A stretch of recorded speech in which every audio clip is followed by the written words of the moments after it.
আসসালামু আলাইকুম এভরিওয়ান। আশা করি সবাই অনেক ভালো আছেন। খুবই গুরুত্বপূর্ণ একটি ভিডিও নিয়ে চলে এসেছি আপনাদের জন্য।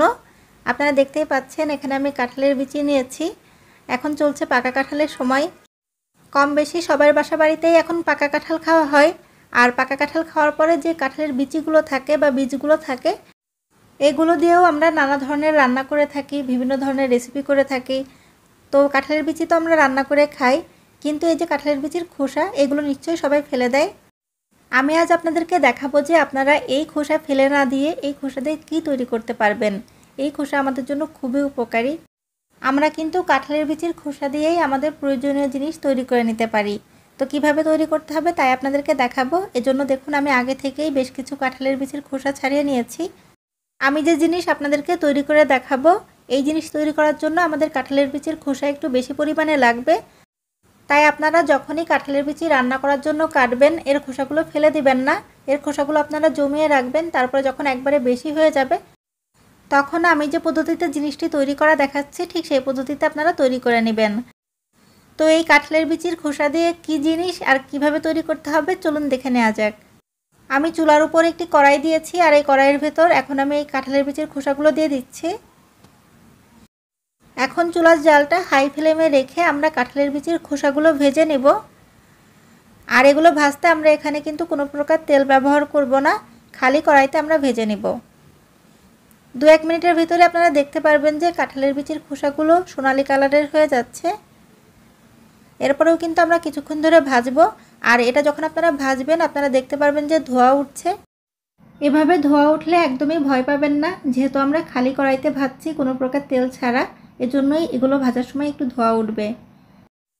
এই কাঁঠালের বিচির খোসাগুলো ভাজতে আমাদের কিন্তু খুব একটা বেশি সময় লাগবে না, যেহেতু এগুলো অনেক বেশি হালকা পাতলা জিনিস, এজন্য এগুলো ভাজতে খুবই অল্প সময় লাগবে। তাই আপনারা ভাববেন না যে গ্যাস পোড়াবে, গ্যাস একদমই পোড়াবে না। দেখুন আমি আরও কিছুক্ষণ ভেজে নিয়েছি, আর ভেজে নেওয়ার পরে এভাবে করে কিন্তু কাঁঠালের বিচির খোসাগুলো কালচে হওয়া শুরু করে দিয়েছে। তো যতক্ষণ ধরে কাঁঠালের বিচির খোসাগুলো একদম কালো না হয়ে যাবে ততক্ষণ ধরে আমরা কাঁঠালের বিচির খোসাগুলো ভাজতে থাকবো। মোটামুটি 5 মিনিট মতো চুলার জাল হাই ফ্লেমে রেখে যদি আমরা এই কাঁঠালের বিচির খোসাগুলো ভেজে নিই, তাহলে দেখা যাবে যে এগুলো কালো হয়ে যাবে। আর এরকম 2-1টি কাঁঠালের বিচির খোসা সোনালি কালারের থেকে যেতে পারে, কারণ সবগুলোই যে একই রকম তাপ লাগে তা নয়। তো যদি এমন সোনালি কালারের থেকে যায় কোনো সমস্যা নেই, এগুলো যখন আমরা চুলাটি বন্ধ করে দিব তখন কিন্তু অন্য সব খোসার মতো এগুলোও কালো হয়ে যাবে। তো আমি কিন্তু আরও কিছুক্ষণ জাল দিয়ে নিয়েছি। মোট আমি 5 থেকে 7 মিনিট মতো জাল দিয়ে নিয়েছি। জাল দিয়ে নেওয়ার পরে আমি চুলাটি বন্ধ করে দিয়েছি।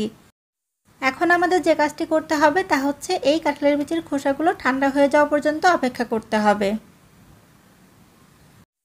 যখন কাঁঠালের বিচির খোসাগুলো ঠান্ডা হয়ে গেছে তখন আমি নিয়ে চলে এসেছি। এই খোসাগুলো ঠান্ডা হয়ে যাওয়ার পরেও আপনারা দেখতে পারবেন যে মচমচে অবস্থায় আছে। আপনারা যদি হাতের সাহায্যে একটু চাপ দেন তাহলেই দেখবেন যে এগুলো ভেঙে যাবে। আমরা এই ভেজে নেওয়া খোসাগুলো দিয়ে পাউডার তৈরি করব। আর পাউডার তৈরি করার জন্য এখানে আমরা হাত ব্যবহার করব না, আমরা এই পাউডার তৈরি করার জন্য এখানে ব্যবহার করব ব্লেন্ডার মেশিন। আর এর জন্য দেখুন আমি এখানে ব্লেন্ডারের একটি জার নিয়ে নিয়েছি। এই জারের ভেতর এখন আমি এই ভেজে নেওয়া খোসাগুলো দিয়ে দিচ্ছি। আমি এখানে ব্লেন্ডার ব্যবহার করলেও আপনারা ইচ্ছা করলে পাটায় বাটতে পারেন। আসলে পাটায় বাটলে বেশি ভালো হবে। যদি আপনারা পাটায় বাটেন তাহলে একদমই মিহি একটা পাউডার তৈরি হবে। তবে পাটায় বাটলে হাত কালো হয়ে যাওয়ার সম্ভাবনা থাকবে, তাই আপনারা হাতে হ্যান্ড গ্লোভস অথবা কোনো পলিথিন পেঁচিয়ে তারপরে পাটায় বেটে নেবেন। তো এই খোসাগুলো এখন আমি মেশিনের সাহায্যে ব্লেন্ড করে নিব। তো বন্ধুরা দেখুন আমি ব্লেন্ডার মেশিনের সাহায্যে ব্লেন্ড করে নিয়েছি। আমি যেহেতু ব্লেন্ডার মেশিনে করেছি এজন্য এগুলো কিন্তু একদমই মিহি হয়নি। যদি আপনারা পাটায় বেটে নেন তাহলে দেখবেন যে এগুলো একদমই মিহি করে বাটা হয়ে যাবে, একদমই মিহি পাউডার তৈরি হয়ে যাবে। তো এখন আমরা যে কাজটি করব তা হচ্ছে এই যে পাউডারটা, এই পাউডারটা আমরা ছেঁকে নিব। ছেঁকে যে মিহি পাউডার তা আমরা বের করে নিব। তো এখানে আমি একটি বাটি নিয়েছি আর একটি ছাঁকনি নিয়ে নেব। আমি ছাঁকনির সাহায্যে এখানে আমি ছেঁকে নিয়ে পাউডারটা বের করে নিব। আপনারা যারা নিয়মিত আমার ভিডিও দেখেন, আমার চ্যানেলটি সাবস্ক্রাইব করে আছেন, তাদেরকে অনেক অনেক ধন্যবাদ। যারা আমার চ্যানেলে নতুন এখনও আমার চ্যানেলটি সাবস্ক্রাইব করেননি, আপনাদেরকে অনুরোধ করব অবশ্যই আমার চ্যানেলটি সাবস্ক্রাইব করে দিয়ে পাশে থাকা বেল বাটনটি অন করে দিবেন, যেন আমি ভিডিও দেওয়ার সাথে সাথে আপনারা নোটিফিকেশন পেয়ে দেখে নিতে পারেন। আর কোন ধরনের ভিডিও আপনারা দেখতে চান অবশ্যই আমাকে কমেন্ট করে জানাবেন, আমি সেই টপিক্সের উপর ভিডিও দেওয়ার চেষ্টা করব। তো দেখুন ছাঁকনির উপর আমি পাউডারগুলো নিয়ে নিয়েছি। এখন এভাবে করে আমরা ছেঁকে নিব, ছেঁকে একদম মিহি পাউডারটা বের করে নিব।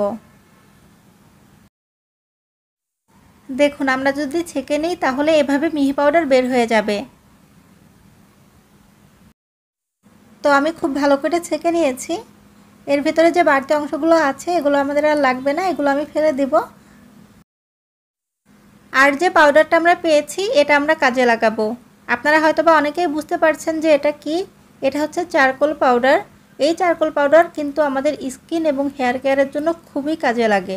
আপনারা অনেকেই হয়তোবা চারকোল পাউডারের নাম শুনেছেন। চারকোল পাউডার দিয়ে আমরা চুল কালো করতে পারি, আমাদের স্কিনের যত্ন করতে পারি। তবে আমি আজকে আপনাদেরকে স্কিন বা ত্বকের যত্নের উপর কোনো টিপস দেব না। আমি আপনাদেরকে দেখাবো যে কাঁঠালের বিচির খোসা দিয়ে তৈরি এই চারকোল পাউডার দিয়ে আপনারা কিভাবে সাদা চুল বা পাকা চুল কালো করতে পারবেন। এই পাউডারের সাথে এখন আমি অ্যাড করে দিচ্ছি 1 চামচ পরিমাণ কফি। এখানে কফি অপশনাল, আপনারা ইচ্ছা করলে নাও ব্যবহার করতে পারেন। তবে কফি ব্যবহার করা ভালো, কারণ কফিতে থাকে প্রচুর পরিমাণে অ্যান্টিঅক্সিডেন্ট এবং ক্যাফেন নামক উপাদান, যা চুলকে একদমই গোড়া থেকে কালো করে। আর অকালে যাদের চুল পেকে যায় তারা যদি ব্যবহার করেন তাহলে তাদের চুলগুলো একদমই গোড়া থেকে কালো হবে, স্থায়ীভাবে কালো হবে, আর কখনো চুল পেকে সাদা হয়ে যাবে না। এখন আমি এখানে অ্যাড করে দিচ্ছি নারকেল তেল। আপনারা ইচ্ছা করলে এখানে সরিষার তেলও ব্যবহার করতে পারেন। মোট কথা চুল কালো করার হেয়ার ডাই তৈরি করার জন্য এখানে আমাদেরকে একটি তেল ব্যবহার করতে হবে। আর এখানে আমাদের খুব একটা বেশি নারকেল তেল ব্যবহার করা লাগবে না, আপনারা 2 চামচ মতো নারকেল তেল ব্যবহার করলেই হয়ে যাবে। কাঁঠালের খোসার বিচি দিয়ে যে চারকোল পাউডার তৈরি করা হয়েছে এটা খুবই হালকা এবং পাতলা, যার কারণে এখানে অল্প পরিমাণে নারকেল তেল ব্যবহার করলেই হয়ে যাবে। তো দেখুন এখন আমি এই 3টি উপাদান খুব ভালো করে একসাথে মিশিয়ে নিচ্ছি। খুব ভালো করে একসাথে মিশিয়ে নিলেই আমাদের হেয়ার ডাই তৈরি করা হয়ে যাবে। আর এই যে হেয়ার ডাই তৈরি করছি এটা কিন্তু চুলকে তাৎক্ষণিকভাবে কালো করবে। যাদের চুল পেকে সাদা হয়ে গেছে তারা যদি এটা ব্যবহার করেন দেখবেন যে আপনাদের চুল সাথে সাথে কালো হয়ে যাবে। বাজার থেকে কেনা হেয়ার ডাই বা চুলের কলপ চুলকে যেমন কালো করে এটা কিন্তু ঠিক একইভাবে চুলকে কালো করবে। আপনারা দেখতেই পাচ্ছেন এটার কালারটা কত সুন্দর গাঢ় একটি কালার চলে এসেছে। এটা যদি চুলে লাগানো যায় চুলের কালারটাও ঠিক এমনই হবে। তাই আপনারা সাদা পাকা চুলকে কালো করার জন্য বাজার থেকে হেয়ার ডাই না কিনে এই কাঁঠালের সময়ে কাঁঠালের বীজের যে খোসা সেই খোসা দিয়ে হেয়ার ডাই তৈরি করে ব্যবহার করতে পারেন। গোসল করার অন্তত 3 ঘন্টা আগে এই হেয়ার ডাই আপনারা চুলে লাগিয়ে নেবেন, আর তারপরে গোসল করার সময় শ্যাম্পু করে গোসল করে নেবেন। তো আশা করি আমার আজকের ভিডিওটি দেখার পরে আপনারা কাঁঠালের বীজের খোসা আর ফেলে দিবেন না। এই খোসা দিয়ে আপনারা হেয়ার ডাই তৈরি করবেন আর আপনাদের চুলে লাগাবেন। আশা করি আমার আজকের ভিডিওটা আপনাদের ভালো লেগেছে। ভালো লাগলে অবশ্যই ভিডিওতে লাইক দিবেন আর আপনাদের পরিচিতদের মাঝে ভিডিওটি শেয়ার করবেন। ধন্যবাদ।